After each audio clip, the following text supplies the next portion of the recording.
Channel के लाइक कीजिए, subscribe कीजिए, शेयर कीजिए। भोलेनाथ के चरण में प्रणाम करती हूँ, मैया भवानी के चरण में प्रणाम करती हूँ, गणपति के चरण में प्रणाम करती हूँ, हम अपनी माता पिता के चरण में प्रणाम करती हूँ। मेरा प्रणाम स्वीकार हो प्रभु, मेरा प्रणाम स्वीकार हो। सभी देव देवी के चरण में प्रणाम करती हूँ, मेरा प्रणाम स्वीकार हो प्रभु, मेरा प्रणाम स्वीकार हो।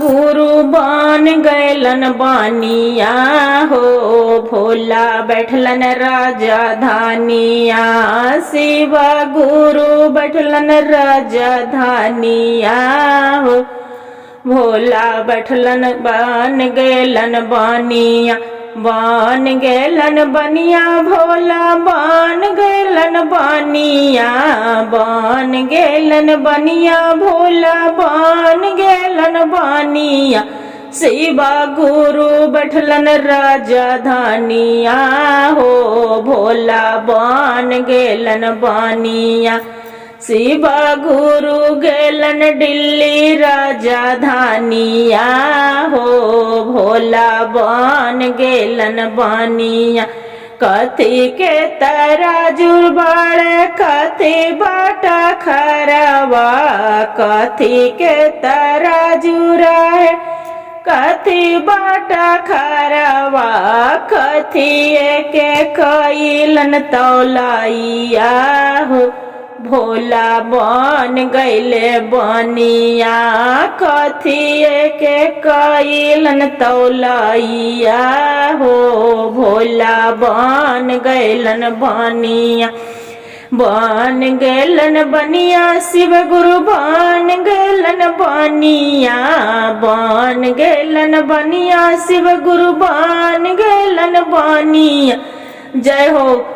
गांजा रूपे के तराजू बड़े सोने बाटा खरवा, रूपे के तराजू बड़े सोने बाटा खरवा, अरे भांगिया के कैलन तौलाइया हो, भोला बन गैलन बनिया, भांगिया के कैलन तौलाइया हो, शिव गुरु बन गैलन बनिया, शिव गुरु बैठलन दिल्ली राजा धानिया हो, भोला बन गैलन बनिया, अरे कथी के तराजू बड़े कथी बाटा खरवा, कथी के तराजू बड़े कथी बाटा खरवा, यार कथी के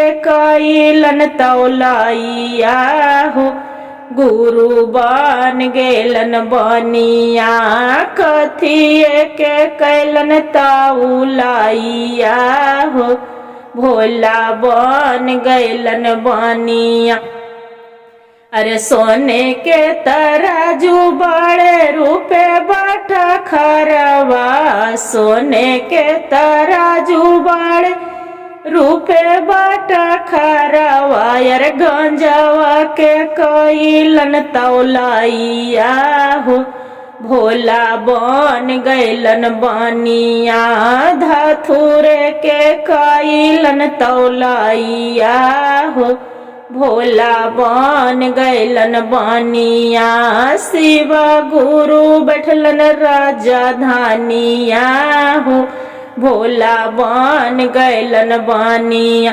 आइलन हलेंदर भैया तीना सुत बताउलन, आइलन लीला दीदी चर्चा फैलावलन, शिव गुरु बनलन राजा धानिया हो, भोला बन गैलन बनिया, पहिला ने दया मंगिया दूसरा में चर्चा, पहिला ने दया मंगिया दूसरा में चर्चा, अरे तीसरे में करिया नम प्रणामा हो, गुरु बन गैलन बनिया, तीसरे में करिया प्रणामा हो, गुरु बन गैलन बनिया, अरे दाया से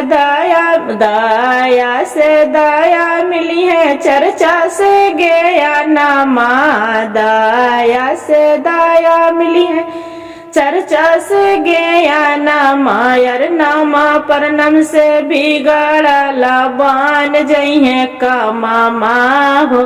गुरु बन गैलन बनिया, शिवा गुरु दिल्ली बनलन राजधानिया हो।